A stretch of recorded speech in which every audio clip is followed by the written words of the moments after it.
This week on the Pro Wrestling Podcast.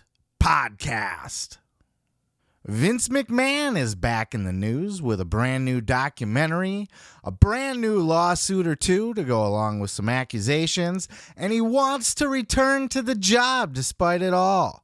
We'll take a look. Eric Bischoff responds to Ric Flair's comments from last week. Here we go. Speaking of Ric Flair goes nuclear and roasts everybody, including more on Eric Bischoff and good old JR. What? And Mandy Rose has been released from the WWE. I'm your host, Seth Grimes, and this is the Pro Wrestling Podcast.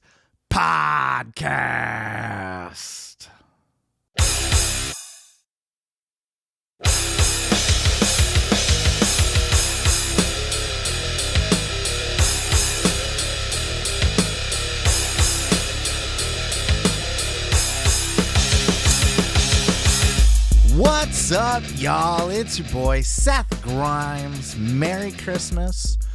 Merry Christmas to you and your family. I say that now because, as a reminder, I will not be here next week for Christmas or the week after for New Year's Day. So enjoy it with your family. I'm still looking to probably put up some bonus content. I'm still kind of working through what I want to do. I know there's a watch along out there I want to do. Kind of a fun, unique one that might be under some people's radar. So I'm looking forward to that. And I'll find some other shit to do to entertain you guys. I'm going to be working. I'm just going to, I'm not going to have access to my studio because I'm going to be traveling and just, it's just shit. So I also, despite this week being a fucking insane week, I expect the next couple weeks to be slow, but we will see. But this week, holy shit. And it just keeps coming. I'm recording this early because I'm going to be traveling. I still have podcasts to get through, and there still could be news to be broke. It's just been an insane week. Lots of fun stuff to cover. I'm going to try to cover a wide variety of things this week as well. Going to hit a lot of little hit points in different areas that maybe I don't always hit. So I'm excited to get into it. Let's just dive right in because we got a lot to tackle. Starting with our first topic. Just when you thought he was gone forever, Vincent Kennedy McMahon has stated that he wants to come back to the WWE. He is saying that he was given bad advice by people close to him, probably Stephanie and Triple H, and Nick Khan, so that they can all just fucking take over and steal the fucking company from Vince and push him out of the way because he's a fucking weirdo old man who is behind the times and it's time for him to go. But he is not ready to go quietly yet. In fact, look, I'm shocked that dude even went away to begin with. I would have thought his whole approach the whole time would have been, it'll blow over. I think that's where it started, but as the cases kept coming, he finally stepped down, and the cases are still coming. So I don't know how he thinks he can slide his way back in, but this came out in regards to the Wall Street Journal story that broke that two more people are now suing Vince McMahon for damages from alleged sexual assaults. This includes Rita Chatterton, the first female referee that accused Vince of rape back in the 80s. She's coming out now, and she wants a piece of the pie. And then some other bitch. I don't fucking know. This is going to continue.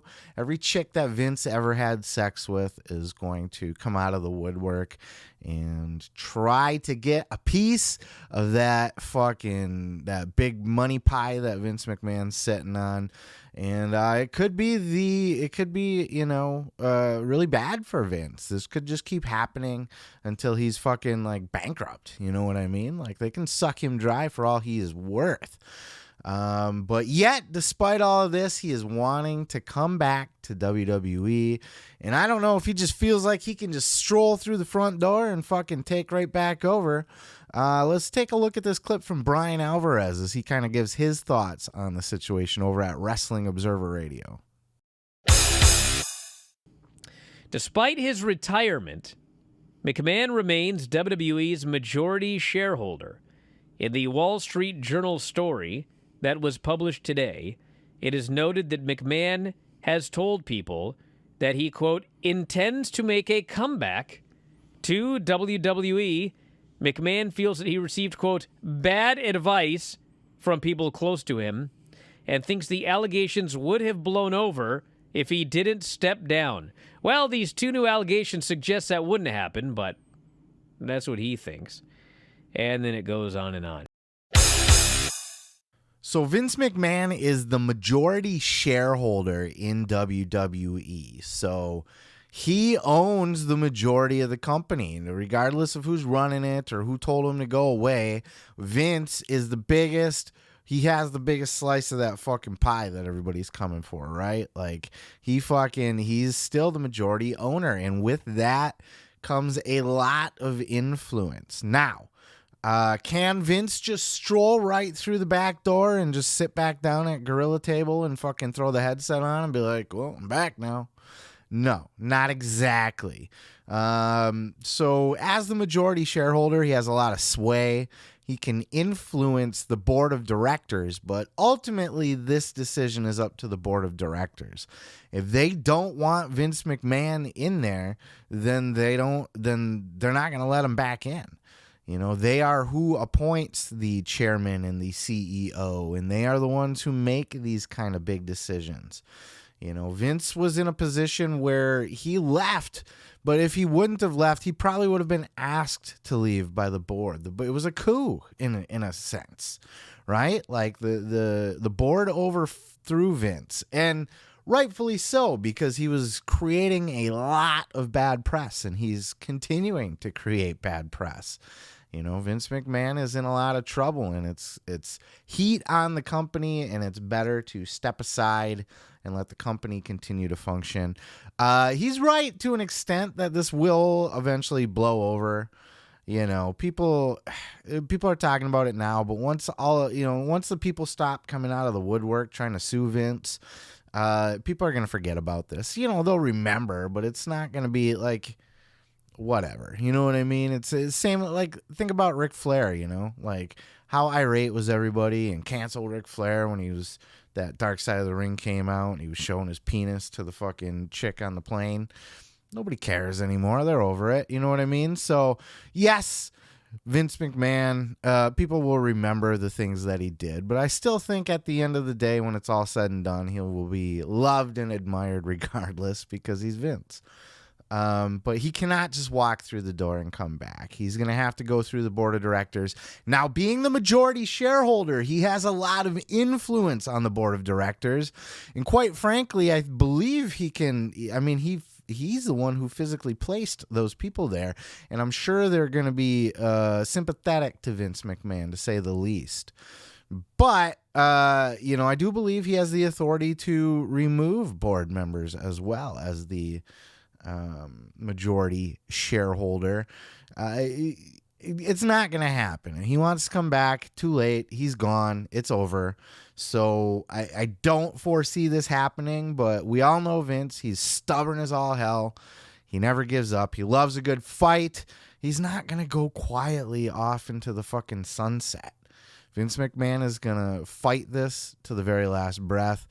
And if that's what he was going to do, he should have never left. You know, if he was going to take somebody else's advice and leave for the betterment of the company, then he needs to fucking stay on. But he's Vince, and he won't. He's going to try not to anyway. But fat chance getting the board of directors to remove Stephanie and Nick Khan and appoint Vince McMahon. It's just not going to happen. Now, maybe they appoint him like chairman, and then they keep Nick and Steph as CEO. CEO does not need to be the chairman, you know. But time will tell. But what do you guys think? This whole Vince McMahon shit. And are we gonna? I'm sure we're gonna get more and more leaks and scandals. And we got more on Vince McMahon. We're gonna take a look at the the Vice documentary that came out this week as well. So lots of Vince McMahon stuff to get into, but I want to know your thoughts. Go ahead and leave them down in the comments below.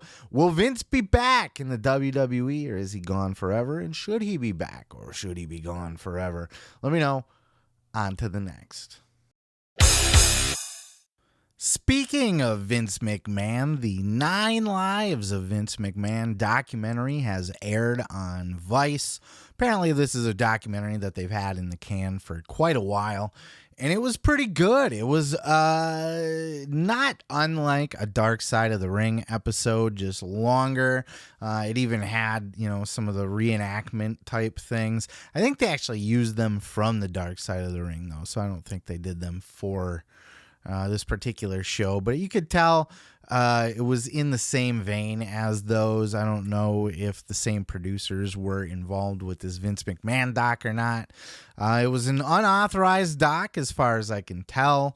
It did not have, they started right from the beginning that Vince had declined to participate. They had all kinds of people on this documentary. If you haven't seen it, Meltzer and Brian Alvarez were a part of it. Lots of different wrestlers from the past that had different opinions on things, and it was a pretty fair documentary, I would say. It was a bit more on the scandalous side, or a lot more on the scandalous side. The 9 Lives of Vince McMahon was kind of referring to, how he seems to have this ability to keep getting himself out of trouble. And the common theme was kind of pointed out in the show, that the common theme here is just Vince just feels like he can buy his way out of everything. They started off telling the story about little Vinny, who grew up in the trailer park as a troubled kid. They got into some molestation allegations that Vince hinted to or talked about, I think, in his Playboy interview. And then they kind of quickly jumped into him trying to get into the WWF under his dad, and his dad keeps turning him away till finally he gives him a shot as an announcer.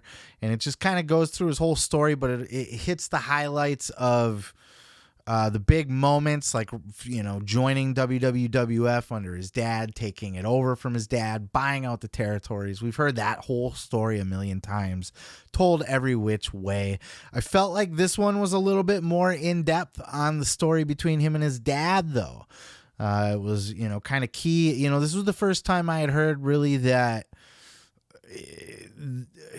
more detail. I guess I had heard before that people tried to, when Vince started buying up all the territories, the territory owners started trying to convince Vince Sr. to talk some sense into Junior. Like, come on, man, what are you doing?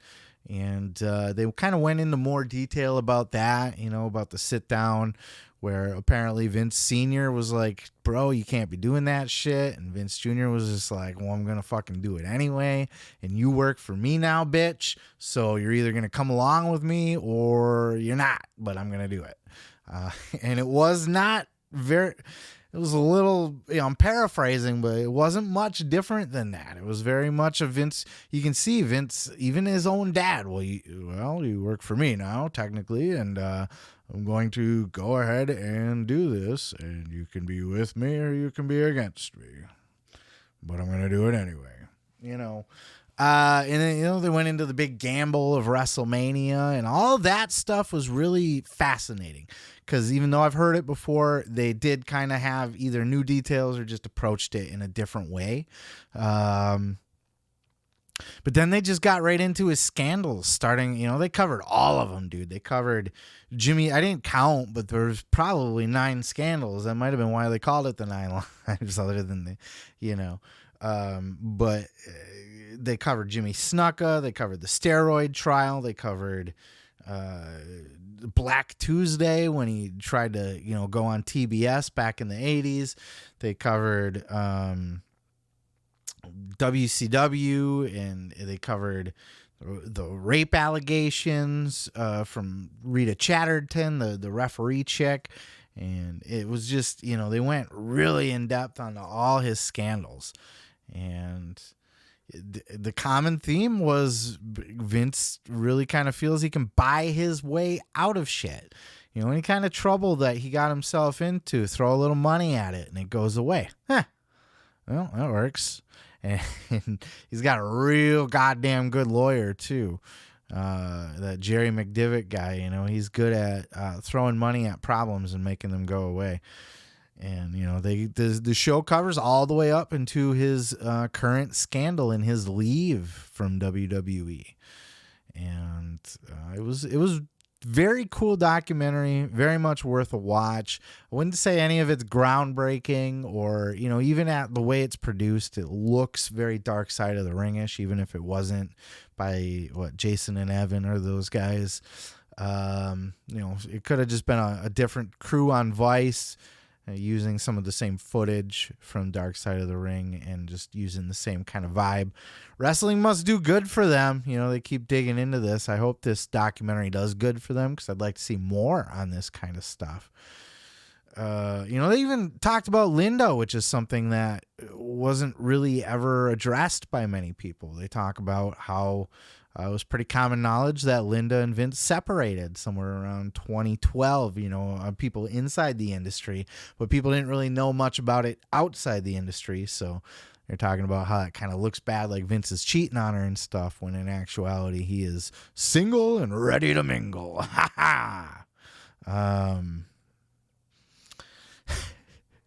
Vince is such a fucking character. Even as a kid, you know, they talk about how much trouble he got into and stuff like that, getting in fights, stealing cars, like just a fucking rebel right from the very beginning. You know, Vince always the badass. They talked about a lot of his failed business ventures prior to WWE and even during WWE.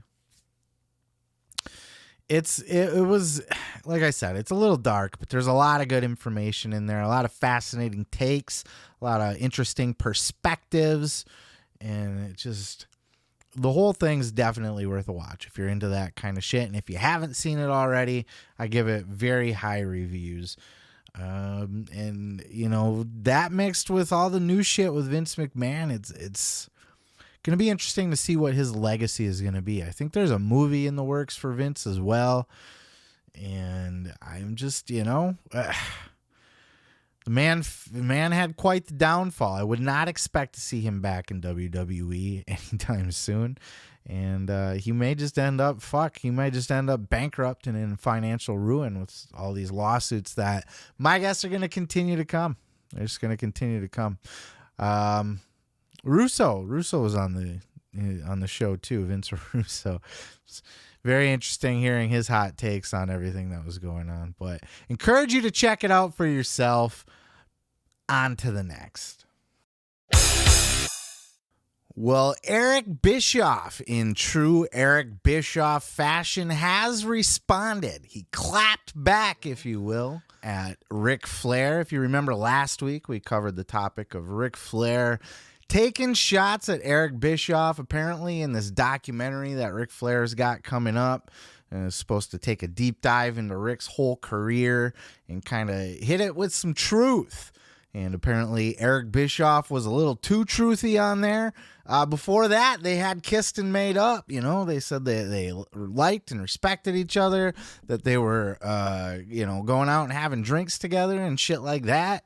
And now all of a sudden, just out of nowhere, Eric just on this documentary, and I haven't seen it yet, and nobody has. But apparently Eric's a little bit stiff with some of his comments on Flair, and that pissed Flair off. So he called Bischoff an arrogant prick. And of course, you know, Bischoff couldn't let that slide. Apparently there was a tweet in there from Flair too, somewhere along the way, talking about, you know, how over they were as the Horsemen or whatever. I don't remember the exact thing. No, he put out a promo. He put out a promo going hard on Eric Bischoff from WCW, and Bischoff had responded, and this is what he had to say. Check out this clip. Why are you popping off at my father-in-law, Ric Flair, on social media? Hey, he started that shit. I was perfectly content to sit back and just, you know, mind my own business and stay quiet. Ric just started blabbing about a bunch of stuff that he was pissed off at me about. I was just defending myself. I'm more than happy. I am more than happy to just let it go. You just forget it all ever happened. Rick posts this video of him cutting a promo on me from back in whenever. And 1998, so 24 years ago. And you wonder why, Eric. You really wonder why, woo. And I just pointed out this is some of Rick's best work, and he should thank me for that. I brought that out in him. I brought that level of emotion, and I brought out what became really the best Ric Flair. I brought that out of him. He should be thanking me for helping him to get over instead of just being a whiny baby about this whole thing. I don't get it. Well, Eric, you wrote "I Made You" to Ric Flair. I did make him.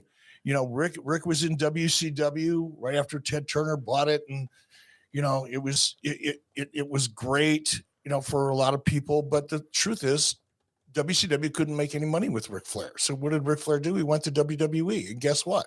Couldn't make any money with Ric Flair in WWE. So guess what? Rick comes back to WCW, and WCW still couldn't make any money with him in 93 and 94, which is why I had to go out and get Hulk Hogan. Rick's a great performer. Don't get me wrong. He's a legend. But when it comes to business, I had to do what I had to do. And if evidently that just rubs Rick the wrong way and he can't let it go, I'm really sorry about that. But my God, let it go. I will encourage you to check out the follow-up clip to this because Ric Flair did also respond to Eric Bischoff's response. So that's why I say, here we go. You know, we're in it now. This is just going to be back and forth. Bischoff doesn't let shit go. And neither does Flair, apparently. Flair's a pretty, you know, this has been one of my main criticisms of Ric Flair, to be honest with you, and I'll get into it more. I got another clip later. If you're watching the clips, just check out the Ric Flair clip. You'll know it when you see it from this week.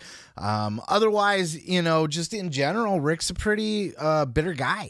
Sorry, I got some fucking shit in my eye or something. I don't fucking know. Just bear with me while I fucking twitch my eye out, you know, because I'm not gonna stop the video to fucking fix it. So deal with it. But Eric Bischoff never shy to fucking respond. He never bites his tongue. He never holds back. He's never the better man. You say something about Eric Bischoff, or you even say something that offends Eric Bischoff. Ask Tony Khan. Said something about Ted Turner, and you would have thought he fucking called Bischoff's mom a whore or something. You know what I mean? Like, he's fucking... Bischoff can hold a grudge, and he will go at you, and he'll go at you with fury. And as I said last week, Bischoff, he likes it.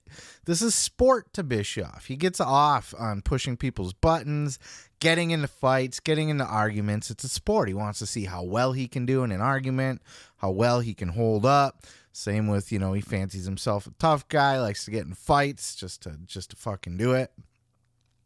So he says anyway. I'd fight Eric Bischoff. I'd kick him right in the balls. I don't give a shit. No, but yeah, Bischoff kind of going hard on Ric Flair here and just continued to bury him. And then that caused Conrad to get heated. And then Bischoff and Conrad got into it, and it was awkward at times. But this makes for great podcasting, right? Like, look, Conrad even asked, where's this leading? I think he asked Flair, actually, on Flair's show. Where's all this leading? Conrad needs to get Bischoff and Flair together. Hopefully not on, like, a live event at fucking the Crab Cakes place, you know, and Jimmy's Famous Seafood. I'm talking about, like, on the podcast. We need, like, a face-to-face, or at least, you know, over fucking, you know, Zoom or StreamYard or whatever they're doing. And get those two together and let them hash it out. Just fucking go at it, because clearly there's some unresolved issues going on there.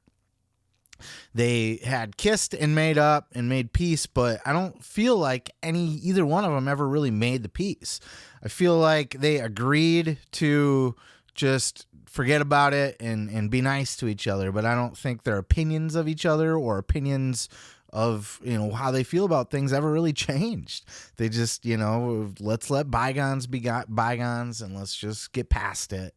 But at the same time, fuck you. Eric Bischoff, not afraid to hold back, and he was harsh. Now, I have a feeling, that was going to be the news story coming out of this, but then Ric Flair had to open his mouth, and I have a feeling that that's going to even overshadow this one here from Bischoff. But I wanted to make sure that this saw the light of day because it's worth noting all the things that Bischoff had to say. And look, for my money, the Horsemen were the shit, to some extent. When I was a little kid, like, I never got into the country shit. I've always thought country was equaled boring to me as a little kid, listening to it on the radio in the car, parents listening to it or whatever. It's like, like country. I never got into wrestlers that wore cowboy boots or had the cowboy gimmick. That's why I wasn't a Barry Windham fan. Bless his heart. I hope he's recovering well after his heart attack. Thoughts and prayers with him, but I never, he had the cowboy boots on and shit. I didn't give a fuck about him as a kid. Dustin Rhodes and like the Natural. Oh, they call him the Natural.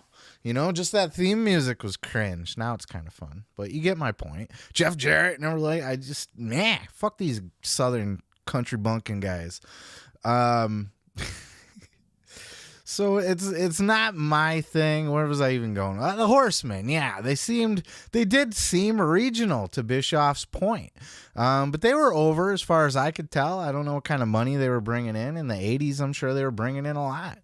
But Bischoff's he's not entirely wrong when he says that they were a regional promotion. Or a region. Well, Crockett was a regional promotion with national television. Which made the Horsemen a regional act. That was not as over when WCW was national. But they were also, past their prime. The Horsemen was an 80s act. That's something I think, is kind of lost in the mix here. The Horsemen weren't, it's the same as Hulk Hogan. Hogan was an 80s act. And, if he was going to continue to be the red and yellow, say your prayers, eat your vitamins, brother, he wasn't going to last in the 90s. He was dying a slow death. That's why he had to become Hollywood Hogan. It's just, that act, it just wasn't going to be as strong in the 90s. And yes, WCW had a better run than Crockett. Crockett made more money consistently, as I understand it, over the years. They were also regional and weren't doing things on as big of a level. Eric Bischoff, WCW burned hot and fast. You know what I mean? They were one of those kind of gimmicks. And they beat WWE, and I do believe they're still, had the biggest money-making years in the entire history of pro wrestling. Like more than WWF ever has in any year.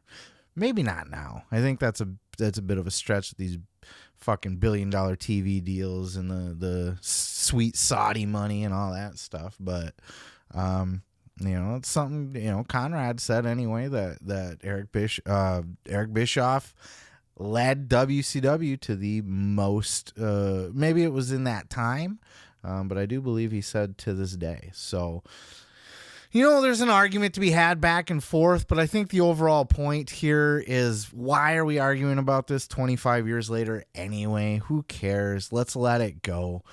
And, Bischoff had let it go. But Bischoff is not going to stay silent. He's not going to let it go when you're talking shit. Flair went on his podcast last week and he talked shit about Eric Bischoff. And he tried to brush it off. Oh, I just said that he was an arrogant dick, and he was. And Bischoff is an arrogant dick.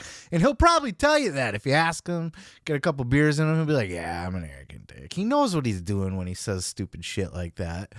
But, he's on that fucking documentary. Whatever he said, I'm sure he said it with his little shit-eating Eric Bischoff grin. But yeah, Flair clapped back, and Bischoff's now gonna go at him hard. He's gonna fucking destroy him. And of course, Flair responded, and I'm sure Bischoff will respond. And it's gonna be this whole fucking loop of nonsense and back and forth. But you know what? It's entertaining, and at least for now, it's a story. Same with Bischoff and Tony Khan. I covered that for while it was hot, but then it just became Bischoff's weekly gimmick is burying AEW. And, That'll probably be the case here until somebody else crawls up his ass. But we shall see. What are your thoughts down below on any of this? Who's in the right? Who's in the wrong? Is Bischoff in the wrong for just being a dick face in general? Is just a smarmy prick? We all know he is. Is Flair in the wrong because he's so sensitive and touchy and gets offended by everything? And he was the one who drew first blood on Bischoff on his podcast. Or do you want to comment on the Horsemen, WCW, Crockett Promotions, any of that? Just leave it down below, and we're going to go ahead and move on to the next. Well, I was excited to tune in to the Be the Man podcast with Ric Flair and Conrad Thompson this week to hear if Flair had anything else to say about Eric Bischoff and Eric Bischoff's response to Ric Flair. And not only did we get a response from Ric Flair about Eric Bischoff, but we got full nuclear Ric Flair. He fucking just buries the world in this podcast. He goes hard. He was on one this time. He had a fucking hair up his ass, and he was pissy, and he was ready to go. Check out these clips. I'm not ashamed to admit it. I cracked when he walked into WWE TV. I almost shit. I did. I thought, oh my God, this can't be happening again. Right. But Vince finds a way to make money with everybody, and he went out the door.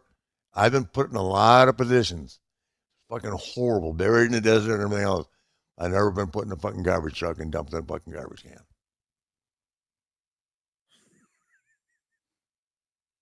That'll be his legacy.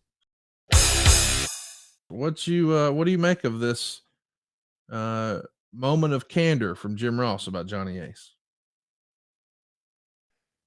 Well, gosh, I know them both about the same. And once again, I know it all. So Jim Ross lost every bit of credibility with me in life, in spite of calling me the greatest wrestler of all time, or whatever, his induction and all the bullshit, when he jumped on the dark side of wrestling. Because all he is starving for and leaning on life is to be relevant, because he ain't. So I can forgive Jim Ross for dark side of wrestling, which I have, because there's nothing worth it. But I don't appreciate it. And Jerry Lawler texts me. I don't know how many people said, "What the fuck does Ross mean? We got to know when to walk away from Ric Flair." Huh. Well, the WWE learned when to walk away from Jim Ross. I'm going to the 30th edition, 30th reunion. You think he is? I'm glad I listened all the way to the end on this one, because it was right at the very end when Conrad was like literally trying to wrap things up that he went hard on Jim Ross, and my jaw literally dropped. I was listening. I was sitting at my desk at work, and that was it. Like I was literally like about to shut it off because there were minutes left.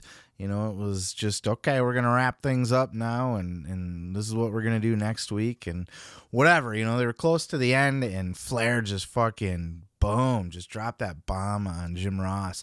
First of all, his response to Eric Bischoff, this is just going to keep going. Bischoff ain't going to be quiet about this. We know Eric Bischoff. He's not going to be the better man. He's not going to take the high road. He is not going to, when we tune in to 83 weeks next week, Eric Bischoff is not going to get through that episode without responding again to Ric Flair. And it was 83 weeks. I did a clip earlier. If you're not listening to the full show, I encourage you to go check out the clip I did about this week's 83 weeks episode with Bischoff. Because Bischoff he went hard on Flair. He went on a particular rant, and it pissed off Conrad. And Conrad got heated with Eric, and it was a pretty hot conversation to start the show there. So I highly recommend checking that out. But Bischoff ain't gonna let this shit go. He's just, it's not how it is. It's not how he rolls. So I would expect to see this to keep going back and forth. Look, I want to see those two face to face. I want to see them I want to see a podcast with them two, and just Conrad can mediate, moderate, whatever you want to call it, referee the shit, and just let those two go at it. Point, counterpoint, point, counterpoint. Let them go. I think it'd be good TV. You know, I'm not a big drama guy, and I don't like when wrestlers just talk shit about people. And, you know, I typically don't like it, but it does make for entertaining TV for a little while anyway, entertaining viewership. And Ric Flair, man, this has been one of my main criticisms about Ric Flair for quite a while. Is this fucking, and if you go back, I believe it was my most viewed clip ever of all time ever with Ric Flair when he split off from Mark Madden. Remember, he was doing the podcast with Mark Madden before Conrad. And, you know, he basically ditched him and publicly humiliated him.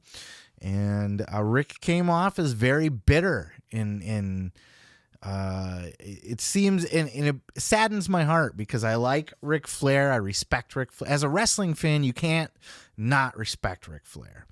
But when you see him, like, he's constantly like, and especially after his near death, you would think that he would find peace in his heart and just learn to let things go. But he holds on to everything.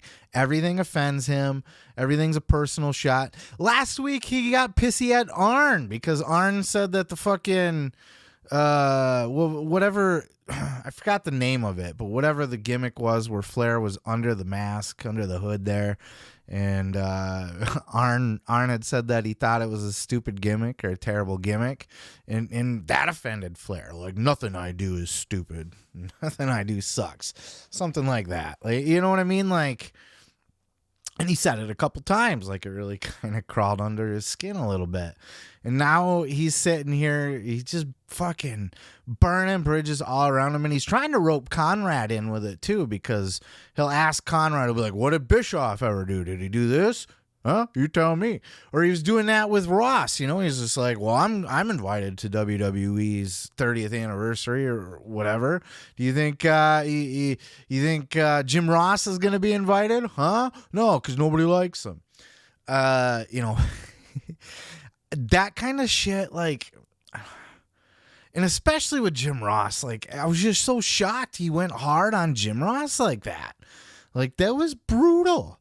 And look, Ross said some things on that Dark Side of the Ring documentary, but Conrad was quick to point out that Jim Ross was upset by the Dark Side of the Ring documentary. He thought it was taken out of context or creatively edited to sound different than he said. Obviously, he said the words, but if they're taken out of context or rearranged or whatever, it can create a different, you know, context of what he's saying there. But I mean, the words he said were the words he said, and they were still pretty stiff to Flair. But look, man, a lot of those stories are true. Like, you can't. Now, the stewardess was on Dark Side of the Ring saying, and I know I'm all over the pool, I'm just gonna yak until we get through this here, so bear with me, or fuck off if you want, I don't care. But the stewardess is saying that Flair wanted to touch his, you know, forced the lady to touch his little Flair there, you know, the little Flair gimmick there, little Nate. But he, you know, I don't know if he did that, but he's very well known for walking around just exposing himself to everybody, and that's sexual assault in itself. If you expose yourself to a woman, dude, that's like, so I mean, he at the very least showed his dick to this chick. At the very least he did. You know he did. Can't deny that. So when Jim Ross is on this documentary, he's got to tell the truth. He's not going to cover for Flair. It's not going to be one of the boys. And Flair was doing this whole thing, I know everything, on this podcast. He's like, and, you know, he said the same thing about Jericho, because then he roped Jericho in with it. I told you he buried everybody on this. He roped Jericho in with this because Jericho was the host of the Dark Side of the Ring episode. And he's like, you're telling me that Jericho didn't know about this? He's like, I know a lot about Jericho, too. He's just like, these guys are lucky that I'm not the same type of man that they are, because I know everything. And it's like, fuck you, dude. Like, and I'm sure some of you listening are like, yeah, Ric Flair's the man. Bury everybody. Fuck all these guys. But like, I hate that attitude. It's negative. It's a negative attitude. He's got such a bitter, horrible outlook on the world. And look, I'm not the most positive guy in the world. I can be a dick. I can be grumpy. I can be, bitch and rant and complain about people on here all the time. But I try to be fair and I try to be balanced. I try to put shit over where shit needs to get put over. And I don't just rag on shit for the sake of ragging on shit to get clicks and views and shit. You know what I mean? I make my point the way I see it. I call it like I see it, good, bad, or indifferent. And I just don't like people that live in that world of negativity where you feel the need to bury everybody, literally everybody. I'm sure Rick would bury Conrad if Conrad disagreed with him. He kept trying to get Conrad to agree with him. And then he even tried to do the thing like he tried to rope Conrad's wife in with this, which is Flair's daughter, saying that, because Bischoff is on record saying he's, him and his wife have a good relationship with Conrad and his wife, and, that they hang out a lot. Maybe they're swingers. I don't fucking know. But, Flair's like, well, I talked to Megan and she said no. She laughed about it. Come on, Dad. Yeah, right. And then he's like, right, Conrad? When's the last time Eric's been to your house? You know what I mean? And it's like, why are you trying to do all? Quit trying to stir shit up. Quit trying to turn Conrad against the other people he's in business with, both Jim Ross and Eric Bischoff. There's no response that I was able to gather. Again, like I said, I'm recording earlier in the week. This week I said it at the in the intro of the full show, not the clip here, but I am recording early. I did listen to a good part of Jim Ross's podcast this week so far. Doesn't look like there's any response to this. I'm assuming it was recorded before Flair's podcast made the air, so it'll probably be on next week's. We'll get to hear a response from Ross. Ross did double down on his John Laurinaitis comments this week, though, so he stands by those. Just so many people shit talking each other. God damn, but Flair is on one. Flair, and that was like the name of the podcast. They just titled it Flair's Shit List. And it was just his absolute just burial of everybody. But I was so shocked that he went hard on Jim Ross. And like, there's a kernel of a point, a kernel of a truth for Ric Flair. I see where he's coming from. I just think like his words were so harsh. You've lost all credibility with me. WWE doesn't want you there, God damn, you know what I mean? That's so harsh. That's harsh to say things like that. And Flair tries to pull other people into it and do the whole, WWE doesn't want you there either. They like me, they don't like you. And then he laughs about it and giggles and he's just like, it was a terrible... He didn't quite laugh like that, but I mean, he was gleefully just shitting on everyone. And a man that's kicked out at fucking 2 3/4, you know what I mean, from his deathbed, to have this second chance at life and just squander it and maybe squander's not the right word. He's having fun. He's got side hustles. He's out there doing his thing, but I feel like he's just...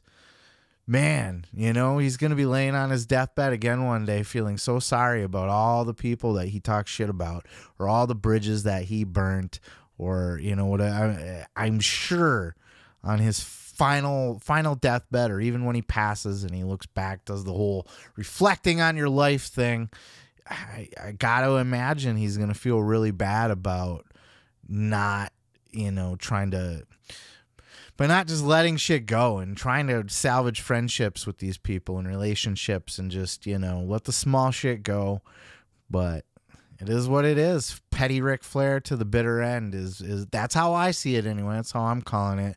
Petty Ric Flair, even though he has points and everything that he's saying, I think, to just totally destroy people like that and cut them down to nothing and dismiss them and write them off. And I feel like that's a bad approach, but Hey, that's just me. That's just my thoughts.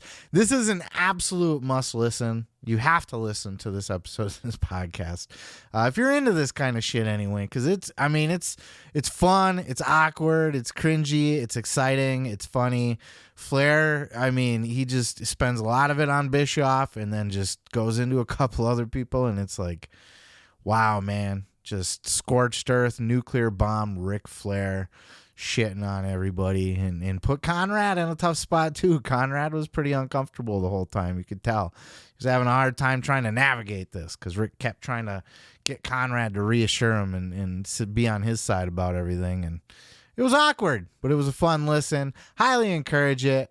We'll put the link down in the description below, and let me know your thoughts in the comments below, and on to the next. Woo! Former NXT Women's Champion Mandy Rose has been released from the WWE. Apparently, she was fired over her not an OnlyFans account. Forgot what it's called, but it's like an equivalent. It's like a B-level generic version of OnlyFans, as I gather. Same kind of thing, a way to post up risque content behind a paywall and to collect subscriptions for content, pictures, videos, that sort of thing. Apparently Mandy Rose had one of these gimmicks and was just doing bikini stuff for a while, and then it started to get a little more risque. And WWE was not happy about this. In fact, as reported, looks like this was a complaint by one of their business partners, one of their big lucrative business partners. And as you know, WWE has licensing deals and everything everywhere. So who knows where it came in from, but certainly it was something that was bringing in more money or more value to the WWE than Mandy Rose was, because they let her ass go. Apparently this was mutual, because she was not willing to stop. She was advised that this was not going to fly, and apparently she was just making so much money doing what she was doing that she was like, yeah, well, I'm going to keep doing it, so do what you got to do, I guess. And then she was caught off guard by being fired like on the spot at NXT. For more information about it, check out this clip from the man who broke the news, Sean Ross Sapp, over at Fightful. Fightful Select learned that Mandy Rose was released by WWE. I found out this afternoon this was an abrupt decision, or found out this morning, rather. It was an abrupt decision. And last night, right before NXT, we had learned, and I posted a little GIF that Mandy Rose is going to drop the title. Later on FightfulSelect.com, best $5 in the business. Please subscribe. We had reported that she was dropping the title to Roxanne Perez in that abrupt decision. And then this morning, we were told not only did she drop the title, she is released from the company. And as of now, ain't coming back. I was able to gain some significant context from WWE. They felt like the explicit nature of her content exceeded the parameters of her WWE deal. Now, I want to make this clear. I don't know if this was completely WWE's side, if it was Mandy Rose asking for a release, or some sort of collaborative decision. But I was told that Mandy Rose did not seem interested in ceasing posting. Now, for those of you who are interested in what she was posting, there was some implied sexual activity. There were a lot of things like that. If you really want to see what she's posting, guess what? You can go to her website and subscribe. So have you gone out and looked for the videos and the pictures? Have you? I did. I went out and I looked for them. I don't know if I found them or not. I was having a hard time finding them, actually. I assume there's probably a Reddit thread somewhere. I did find one where they had taken down the link. So apparently it was there at some point. If any of you people listening would like to slip me a link, you can just go ahead and slap that down in the comments below, or even just tell me where to find it. I'm pretty savvy, point me in the right direction, and I want to take a look. I found there was one couple videos of her in a pool where she was clearly topless, but her boobies were underwater. I don't know if that was one of these leaked videos or if it was something a little bit more risque than that. But you could clearly see some nip under the water there and stuff. But I don't know if that's what it was. But either way, this is the kind of content that WWE's iffy about. Under Vince, you weren't even allowed to have any kind of content at all. At least on Triple H's watch, he's being, and Steph and Nick Khan, to be fair, they're being lenient about having OnlyFans accounts or cameos or just any of these little side gimmicks that make you money. And they make a lot of money. Mandy's, by all reports, making more money doing that than she is at NXT. Now that's going to go down, by the way, because now she's not going to be on TV anymore, or at least maybe. We'll talk about that in a minute. But, being off TV will significantly, eventually, she's going to start to see that decrease as people forget about her. But, she's got herself in other places. She's on fitness magazines and that kind of stuff. Like, she's not a nobody. She can keep herself out there and keep grinding. This is a shitty situation. I get WWE's standpoint, and here's why. I see a lot of people criticizing, you guys sell their sex, and you guys used to do bra and panties, and, you guys sell their sexuality and all that. Yes, I get that. But they are also fairly kid-friendly. And look, if they got all these big licensing deals out there, if one of those people, any kind of sponsor or licensing partner, complains about something a wrestler's doing, and that could cause them to pull the plug. Let's say like this was their toy deal or their video game deal, right? Let's say fucking Mattel or 2K Sports or something like that. We're just like, no, we don't want to. If your wrestlers are going to be out there making porn on the side, we're just gonna get rid of you. You know what I mean? We're gonna have to we can't associate with that. Done. You have to, as a business, as a corporate industry, you have to. Now, I don't think they just fired Mandy outright just because she had one. I believe there was a conversation that was had, at least from what's kind of circulating out there now. The going story is that, a conversation was probably had that, hey, this is getting to be a little bit too much on your page there. It's a little bit too risque for what we're like, what we want, what we're going to tolerate. So we need you to tone it down. And apparently Mandy Rose was kind of weighed her options and decided, no, I'm not going to do that. I'd like to still work here, but I'm not going to do that. So do what you got to do, I guess. And they did what they got to do. They did what they got to did. They cut her. They let her go. It sucks, but I understand their point of view as a corporation. And I'll tell you what, if it was my decision and like a Mattel or a 2K or some clothing brand or anything that was making me more money than Mandy Rose was, and, she was a big star on the rise. We'll get more into the wrestling side of it here in a minute. But just from a WWE corporate point of view, I see where they're coming from. It's a no-brainer. You risk losing this deal, or you let Mandy Rose go. It's a big loss. She's a fine talent. She was really fucking finding her way. When she first came in, she was the girl off Tough Enough that nobody liked. She was the bitchy girl there. And then she wasn't really doing a whole lot on TV that was really impressive, though. When she started working with Otis, that was starting to get over. She was, starting to get attention there, and fans liked that shit.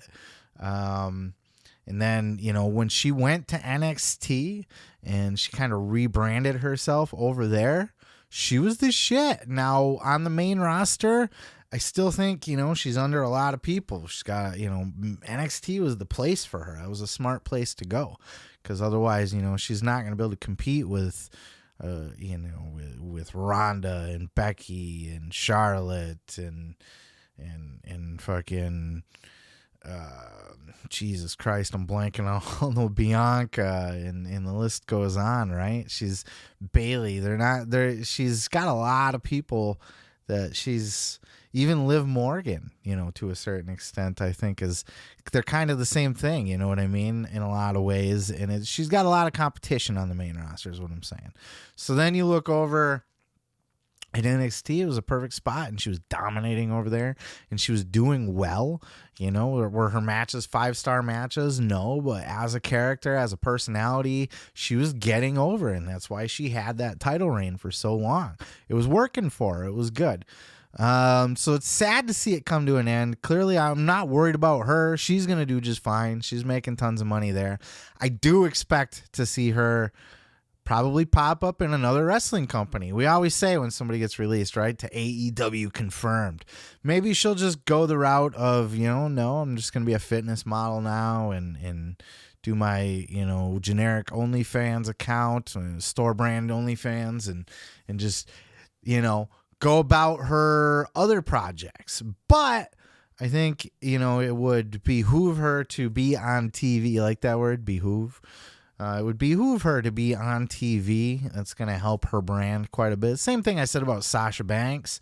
It's good to, I guess not in the same way, but it's good to be able to still call herself a wrestler and be out there having wrestling matches. I think Mandy Rose should do that. And with AEW, they're going to be more lenient. They don't have sponsors, they don't have shareholders, I should say. They definitely have sponsors and licensing deals and that kind of thing. So there's still, I guess, a risk of that kind of stuff. But I think she's more likely to be able to get away with that over in AEW and have more free time. It's a less rigorous schedule. So I would like to see her still be in wrestling. I thought she was really kind of coming into her own, and she was starting to become very watchable. You know what I mean? Otherwise, I think, she's going to be just fine, and it is what it is. She knew full well that what she was doing could get her in trouble, and it did. And so she has nobody to be upset about. They're not obligated to keep her on her roster while she's doing damn near porn, if that's the case. At least nudes and stuff. You're doing porn's a bit much, but when you're doing nudes and you're trying to sell toys to little kids and stuff at the same time, it is what it is. You got to look at it from both sides. But what are your thoughts? Let me know down in the comments. And seriously, if you have a link, or you just point me in the right direction, because unless the pool ones were, unless that's what it was, I don't know. Let me know. On to the next. Well, Brian Pillman Jr. got himself into a little bit of trouble this week as he put his foot in his mouth, taking a shot at Bully Ray on Twitter, seemingly out of nowhere. There was a podcast or YouTube show by the name of In Depth, and Eric Bischoff was a featured guest on this show, and they were doing sort of a deep dive on some TNA stuff, and they were talking about the Aces and Eights faction, which fucking love that shit, even though TNA. But Bully was great, and Eric Bischoff was on the show just putting Bully Ray over as one of the best, if not the best, heels in the business. Check out this clip first as it adds context to the bigger story with Brian Pillman Jr. I still put Bully's heel work on the mic, in the ring, out on the street. I put Bully's heel work right up there with anybody that anybody thinks is the best in the business today. Right? So seemingly innocuous, nothing big there, just all love, right? Putting Bully over as one of the biggest heels, which he is. He's a fantastic heel. He's one of the nastiest, meanest heels. And the thing about him, like they said in the podcast clip there, is Bully Ray's a real life heel, and it carries over, and that's why he's so effective. But nonetheless, didn't hurt anybody, right? Was doing just fine until the old Twitter machine got involved. As Bully Ray first posted this here on his Twitter. Bully Ray posted, "Thanks, at Eric Bischoff. What do you guys think? At Busted Open Radio." And then he linked to the video podcast in his feed below, or at least that clip from Bischoff, which I just played from you. And that was it. Bully shared it on Twitter. What do you think to Bust It Open? And thanks to Eric Bischoff.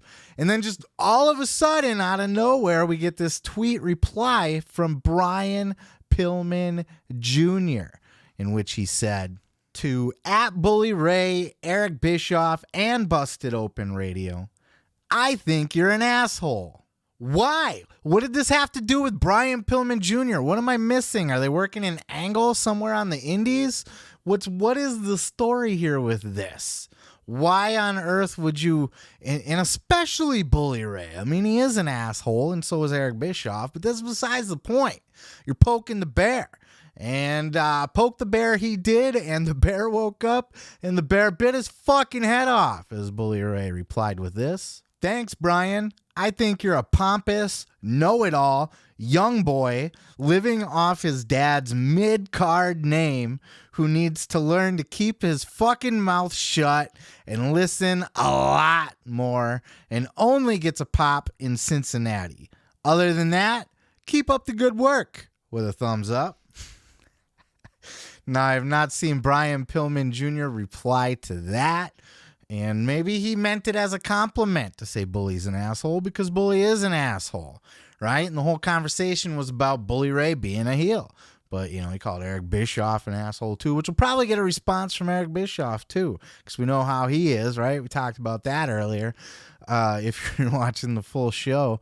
But yeah, man, Pillman stepped in a beehive. Don't fuck with Bully Ray. He's going to eat you alive.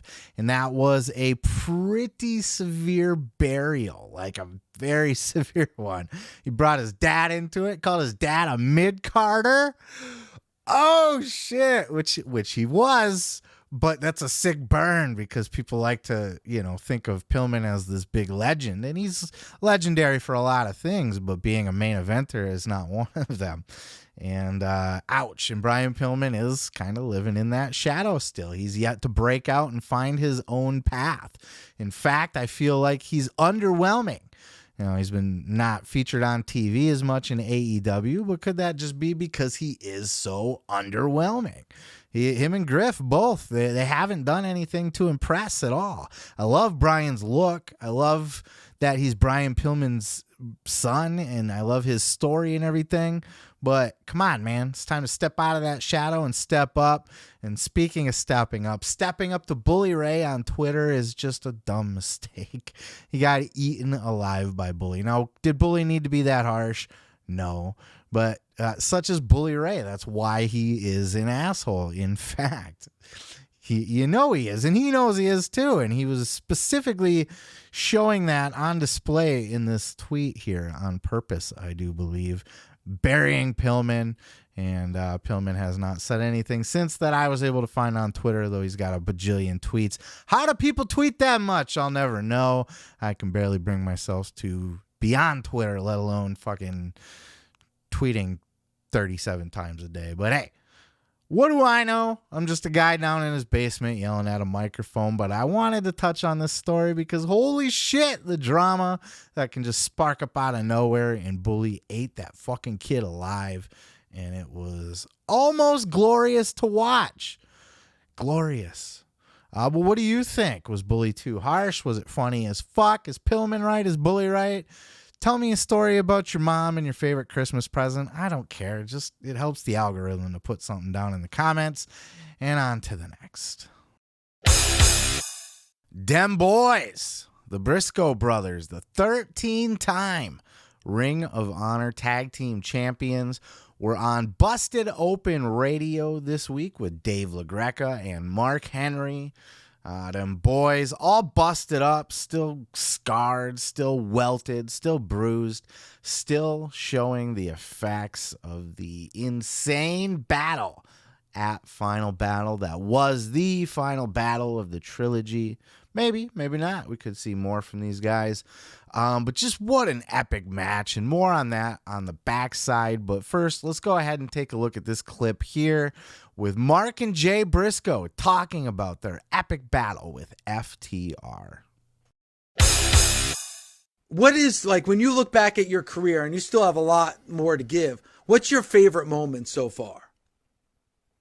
Shoo, man, that's a tough one. I mean, it's hard, because this one is just so fresh. It just was 2 days ago, man. But I really think looking back, man, when we look back, when we old and retired and in the rocking chair and looking back, man, I think the trilogy of 2022 Briscoes versus FTR, man, that's gonna be hard to beat.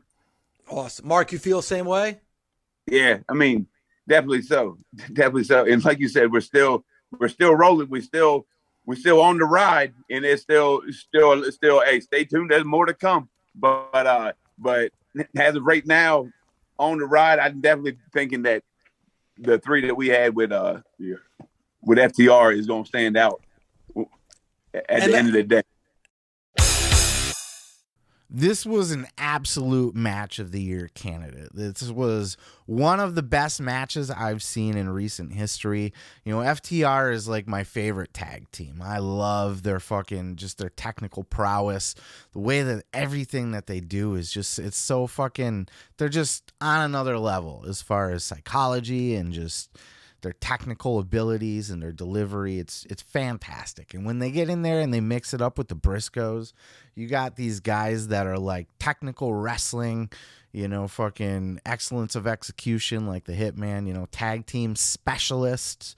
And then you got the Briscoes, who are just, they can get in there and mix it up, with the tag teams as well in the ring, but they are brawlers. They're fighters. They're violent. And that's where they shine. And when you get those two styles together, it's fucking beautiful. You get these two teams out there that are just going, and they're leaving it all out there. They are hitting each other as hard as they can, or seemingly anyway. They're stiff, they're physical, they're aggressive. Everything looks realistic. It looks like a fight. It looks like they're trying to win a fight. Every move executed with expertise. The brutality, the blood, the violence. This was just so goddamn good. You cannot find me a better double dog collar match. So it is the greatest tag team dog collar match of all time. I'd love to see it if there is another one. Now, there probably hasn't been many in history. I believe the Road Warriors have had a couple, haven't they? We've seen them before, but this, I believe, might just be the greatest one. And this was probably the best match of their trilogy too. FTR Briscoes, the first match was like a match of the year candidate already. It was fucking amazing. And then the second match was really, really good as well. It wasn't quite as good as that first match, but it was still better than, anybody else was having matches. You know what I mean? It was still match of the night, match of the week, match of the month. You know what I'm saying? So coming into this match, though, this was the most beautiful thing I've seen in a long, long time. Beautiful, glorious violence. This is what pro wrestling should be. This was... In the Briscoes are on record saying that FTR is probably the best tag team that they've ever been in. You heard them in that clip. They said it was their best match ever, the matches they've had with FTR. FTR says that the Briscoes are the best tag team that they've ever seen. They are made for each other. It was such a beautiful rivalry, such a beautiful trilogy. I hope they don't cap it off there. If they do, it's a trilogy. They got the trilogy out of it, and it's a beautiful, amazing piece of art that they've left behind. But I think there's money still on the table in a Briscoes FTR. Briscoes FTR 4, 5, 6. Let's just keep it coming. You know what I mean? Like no one says you have to stop at 3. Maybe you give it a break for a while. You don't do it 3 more times this year. But you spread it out, and maybe like in 2 years there's a return match, and people will be hyped for it because it's been 2 years, and they're going to remember very fondly how good these ones were. Man, the sky's the limit with this, and we don't know the future of these people. FTR said they're looking to maybe take a year off after their AEW contract expires. Maybe that will see them, face the Briscoes again in Ring of Honor. Or maybe they never face the Briscoes again, maybe they just go up to WWE and, this is what we get out of it. But goddamn, if you haven't seen this particular match, that dog collar match, I just go out of your way to find it. Find it on the internet, pay for it if you got to pay for it, if you got the means to. If not, find it. Just, maybe somebody dropped it on the floor and you could pick it up on the internet somewhere, Just saying. But you watch this match. Maybe it's on YouTube. I don't know. I haven't even checked. But god damn, it's just you won't see a better dog collar match. I know I'm sitting here sucking his dick. And look, I know this show's about podcasts and not about the wrestling matches itself. But hey, we let in with a podcast clip. Mark and Jay Briscoe, and they seem so humble too. Mark was kind of yelling at Mark Henry was yelling at them, saying, "You guys are allowed to be arrogant because that was a hell of a match." And he should say, like, "Yeah, we're the shit." Just kudos to everybody all around. I think both teams cemented themselves as two of, if not the two best teams, maybe top three with adding in the Usos of all time, or not of all time, but of this modern era for sure. Matt Cardona, the former Zack Ryder, for those of you that have been living under a rock for the last couple years, was on the Insight podcast with Chris Van Vliet this week, talking all about his classic indie run that he's been on in the last couple years. No doubt one of the most prolific independent runs in recent history. Still the internet champion, as he says here on this podcast. But it was in this particular clip right here, Chris was asking Matt about if he has any plans to go back to the WWE. Have they contacted them? Have they not? Does he want to go back? And if he does go back, will he go back as Zack Ryder or will he go back as Matt Cardona? Check out this clip. And I feel like if you did go back to WWE, you wouldn't be Zack Ryder. You'd be Matt Cardona. I mean, if it was up to me, if I would ever go back, it would be as me. Always ready, Matt Cardona. Now, if there was going to be a surprise run-in or a Royal Rumble something, if the always ready music hit or the woo-woo hit, which one would get a bigger pop? I understand. Sure. The Zack Ryder would, but I don't want to live in the past. You know what I'm saying? Like, I'm 37 years old. I'm in the prime of my career. I mean, listen, I just don't want to be tied down anywhere in WWE. Not that I had handcuffs on by any means, but I was there for so long. At that time when I was 20 years old. When did we get fired? 2020. So I was there for like 14 years. It's a long time, so now it's my chance to make my own schedule and be my own boss and branch out and do all these other things, whether it be grow the Major Wrestling Figure podcast or, I just did the Last Match musical. I did a fucking musical, all these things I'm getting to try now. I don't want to be tied down anywhere. I don't want to, hey, is this okay? Can I do this? I don't want to do that. Yeah, I think there were some rumors going around a couple weeks ago that WWE did have some interest in bringing in both Matt and Chelsea back to the WWE. And Matt has been on record that if he does go back, he's going back as Matt Cardona. He's not going back as Zack Ryder, and he's not going to do the woo-woo-woo bullshit. Ryder has completely reinvented himself. Matt Cardona on the independent scene is, like I said, the most prolific independent wrestler in the business. He's been on every major independent. He's won championships in the major independents. He's had trending, spotlight, high-profile matches. He's done everything that you could possibly do to get yourself over on the independent level. When he calls himself the internet champion and he says that he is now, and always will be forever the internet champion, I think nobody does it better than Matt Cardona. I think he's the blueprint on how you do this. Certainly the Young Bucks were the blueprint prior to that. I think the Young Bucks had it down to a sweet science on how to monetize and make the most out of your independent career. And even before him, Colt Cabana. Colt Cabana was like the prototype. He was like version 1 of indie wrestler, making himself a shit ton of money. Before Colt Cabana, I mean, he was the first guy doing a podcast.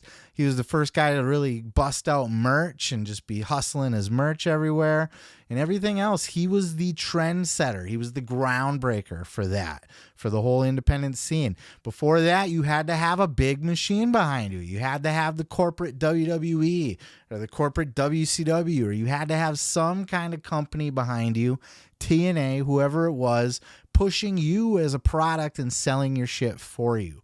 That was no longer the case. Colt Cabana laid the blueprint, and he did a fantastic job, made more money on the indies than probably most people, I would imagine, without ever really having any kind of TV exposure. And that's even more impressive. A little bit of Scotty Goldman, but not enough to like, oh, you're a megastar now, you know what I mean? Young Bucks took that model and ran with it. They talked about in their book that they consulted Colt Cabana about how to do it. And they did it to the best of their ability and did it better than probably anyone, even better than Colt. You know, their T-shirt print, they printed their own goddamn money off the merch that they were selling. And, you know, they created a whole entire business for themselves where they were doing great. Go around. They had their own Funko Pops, for Christ's sakes. You know, that is the peak epitome of being a true, you know, independent like legend, you know, having all those bases covered for yourself, the hustle, the grind. And Matt Cardona is continuing that trend. He's so smart about it, from the podcast to the action figures to the I mean, this dude has his own action figure toy line, dude. I mean, just the amount of independence that he's doing and taking on, the way he promotes himself, the way that he can get eyeballs on him in big high profile matches like the death match that he had, or, you know, competing for the NWA title. Matt Cardona is in a league of his own as far as independent. And right now he is the top guy doing it. He's the fucking master. Now, will we see him back in WWE? Yeah, probably. I expect to. We have heard that Triple H is a little bit down on the guys that he's brought back to the company, so we might see him slowing down on that a little bit. But I don't think he can go wrong bringing back Chelsea and Matt. I think those two know how to hustle. They know how to grind. They know how to get themselves over. And I don't think they're going to be as complacent as some of these other talents that have been brought back by Triple H to little to disappointing results. So I think he would be an excellent hire, but it sounds like he's got more to get out of his system. You know, he's going to be one of those guys. I talked about this last week with FTR, talking about wanting to take a year off before they sign another TV deal. Cardona is going to be one of those guys that won't sign another TV deal probably until either it's going to allow him to do everything he wants to keep doing, or he's ready to just fucking sell his soul to the machine and retire. You know what I mean? He's got to have his retirement run, and then he can sign back up with the machine and kind of ride out the end of his career there, where he doesn't need to worry about all the other side stuff because he's already done it all. But it will remain to be seen, or be remaining to be seen, as I was going to say. I expect to see both of them in the WWE, to be honest with you, and probably sooner than later. But, you know, look, they might take another year or two off, but they'll both be there. They will both be in there. And I'm looking forward to seeing it. And I'm looking forward to seeing what a Matt Cardona can achieve in WWE as Matt Cardona, because he's a main event player, in my opinion. I truly believe so. And Chelsea too. Chelsea can hang with, you know, she's very talented and she's only getting better, and she can hang with anybody else on that roster. So excited to see it. But what do you think? Let me know down in the comments below. And on to the next. Mia Yim, aka Me Chin, if you're feeling nasty and that's your kind of thing, has officially taken down her Twitter account, at least for now. Gone dark with it over a photo that came out on the internet of her and Austin Theory, and she was like jumped up in his arms and had her legs wrapped around him and was hugging around his neck and stuff, and they were just smiling for the camera. And then the internet went nuts about it. I think she posted it on her Twitter, and then everybody just kind of like piled on, like, bro, what are you doing? Cheating on Keith Lee? What the fuck's your problem, ho? This is the image right here, if you haven't seen it. And she's just got it fucking hard by the internet. And then the comments, you know, I had some fun hanging out in the comments, just watching things people were saying. And it seemed pretty mixed. You know, there's people defending her. Oh, she can't take a picture with anybody nowadays. And then there's other people like, this is kind kind of a risque picture to be taken with another man when you're married, right? So she just decided to just take herself off Twitter so she didn't have to see any of this. Apparently that was a bit much for her. She did have a tweet, I think, before she did, like, I can't even take a picture with a friend. I love one man, or I only have eyes for one man. I get it. I get what she's saying, but guys, fellas, if your wife had a picture of herself, jumped up in the muscular, chiseled Greek god arms of a shirtless man with her arms wrapped around him tight and her legs wrapped around him tight, smiling, and he's holding her tight in his arms, his muscular, chiseled arms, oiled up arms even. Wouldn't that make you just a little, unless you're a cuckold and you like that kind of stuff, no judgment, that's fine. Hey, I mean, Austin Theory's a stud. Be quite the bull, wouldn't he be?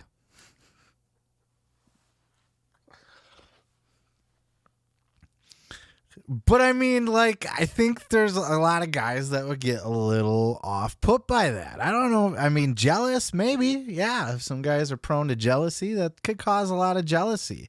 But at least enough. I mean, it would make me put her in check. I'll say that. I don't know if jealousy would be the word, but I'd be like, bro, what the fuck are you doing? Putting pictures on the internet with your fucking legs and arms wrapped around some fucking naked dude. Not cool. Like, I'm not going to, be mad about it, but it's not cool. You know what I mean? I don't know unless Austin's a personal friend of the family and I know him as little Austin and he's just like cousin Austin and it's no big deal. But I see why people on the internet were kind of having, it's not just like they were posting like, what up, y'all, deuces, you know what I mean? They weren't just like posing for a camera. She was in his muscular, shirtless, oiled up, chiseled out of stone arms with her legs wrapped around him. And she was, they're both in their wrestling gear, but they were both scantily clad. It's scantily clad ring gear. I don't know. I see why people, it was a PG photo. It wasn't sexual, but it was closer than maybe it should be for a married woman. Maybe not. Maybe you don't care. But, they easily could have just did, even with their cheeks touching, they're both together in the picture, they're throwing up the deuces, you know what I'm saying? Like, there's nothing wrong with having pictures with other men while you're married. What is questionable is the type of picture that you're taking. Those are the kind of pictures that like boyfriend girlfriends take, like, oh, I'm in your arms. Like, that's a legit like wedding picture that people take, Yeah. But I mean, hey, who am I to judge? Whatever you like, whatever you're into, whatever goes on in your bedroom, have at it. You know what I mean? If you're into that cuck stuff, go for it. And then the other side of the outrage, like, oh, you can't take a picture with you guys know my opinion on it. I've been pretty clear about that. I don't think any real harm was done here. But it's not even a bad picture. I think I might even be coming off a little harsher. Like, no harm done, but it's worth questioning. It's worth saying, bro, not cool. What's up with that?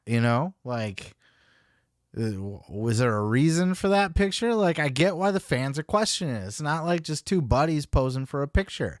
It's a questionable picture, and the internet questioned it.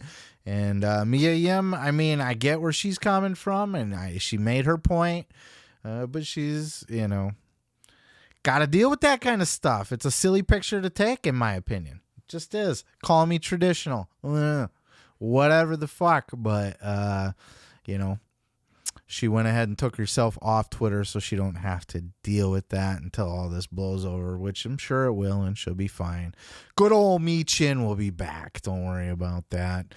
But that's all I got for you on this one. Let me know your thoughts down in the comments below. Would you be cool with your wife taking those kind of pictures? I mean, Austin Theory's a pretty goddamn handsome man, is he not? He's a very studly dude. He's a hunky boy. If you watch Psycho Goreman, you know the hunky boys, right? So let me know your thoughts down in the comments below, and on to the next. That's it, y'all. Thank you for checking out the show.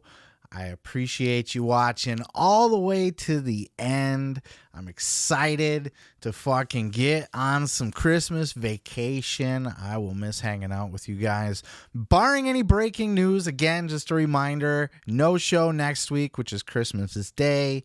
Christmas Day. And I'm sorry for all you people that do not celebrate Christmas. But no show. And then New Year's Day, no show. Barring any major breaking news. I'm not going away. I will be around. I'm going to be working on other stuff and gearing up for the new year as I plan on doubling up and going hard as fuck next year with all kinds of shit. More shorts. Got another book on the way. Probably going to do some updating to some of the graphics and stuff. I don't know that the graphics will change here much, but I'll do a little bit of tweaking and stuff. Always evolving, always trying to improve at the very least. So I'm going to take that time to kind of improve all that. But if anything crazy happens, any big late breaking news, I'll jump in and I'll record something for it and at least do a clip for it, at least do a segment on it. It might not going to be a whole show or anything, but we'll certainly address any major topics. This week had a crazy week.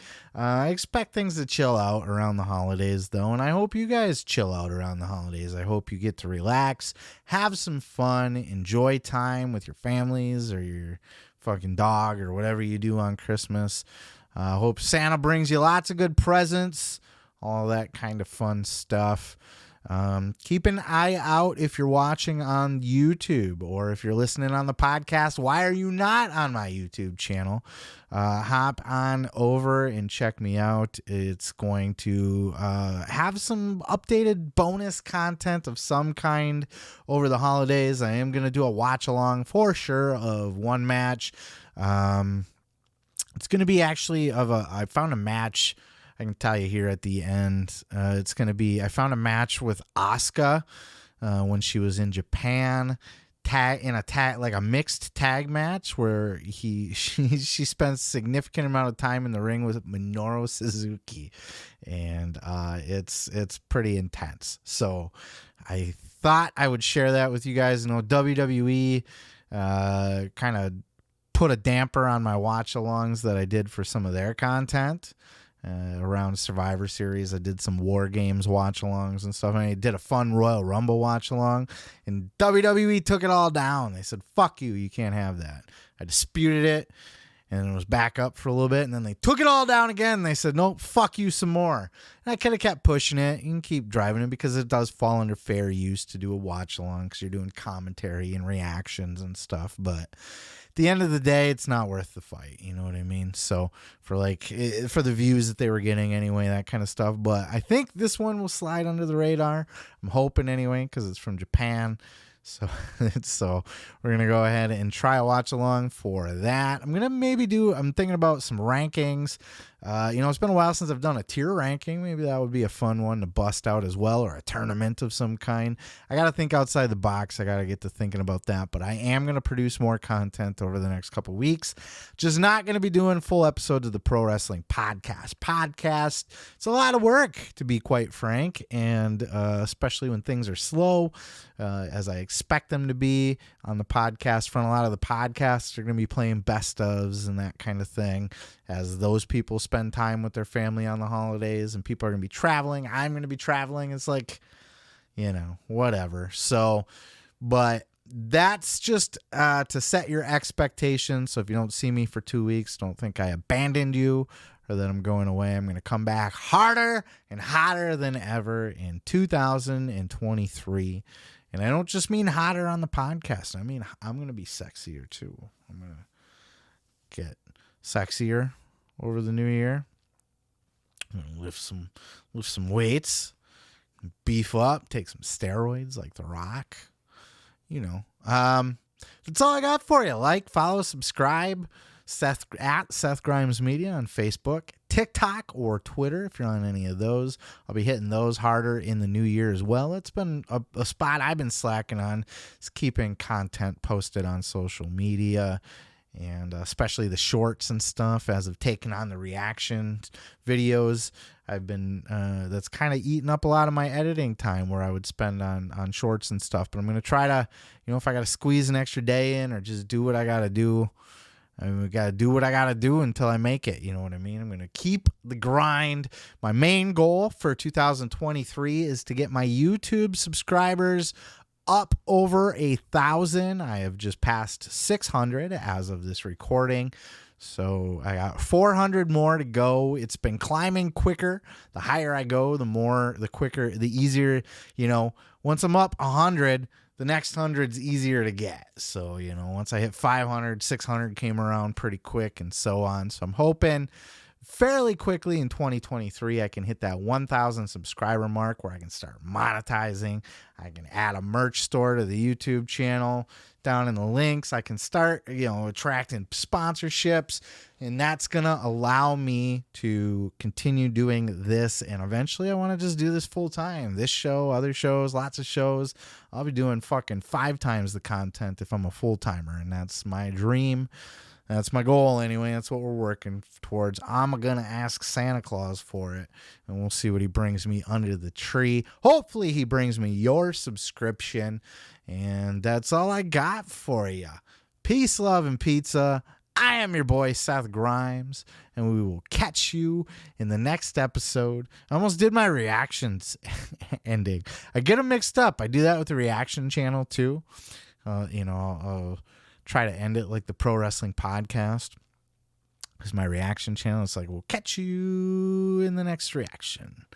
And I do that, and that's exactly what I'm just going to do here. But this has been the Pro Wrestling Podcast. Ready? Podcast.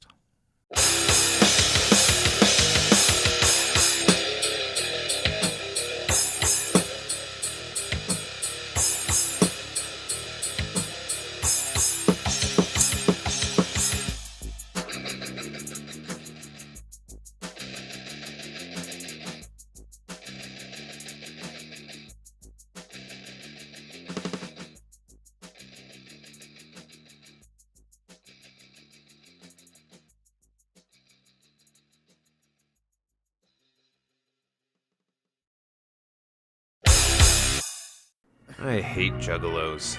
I fucking hate them. I say all this with a grain of salt because for a good part of my own life, I proudly identified as a juggalo. You should come to the gathering with me. Nah, man. I'm not into all that whoop-whoop shit anymore. I'll pay for your ticket. I got fired today. Get the fuck out! Still got room for me? Spike, slow the fuck down! Cops! Fuck your sleep. Fuck your sleep. Fuck your sleep. The savages started closing in with their tiki torches and war paint. Shit. Run!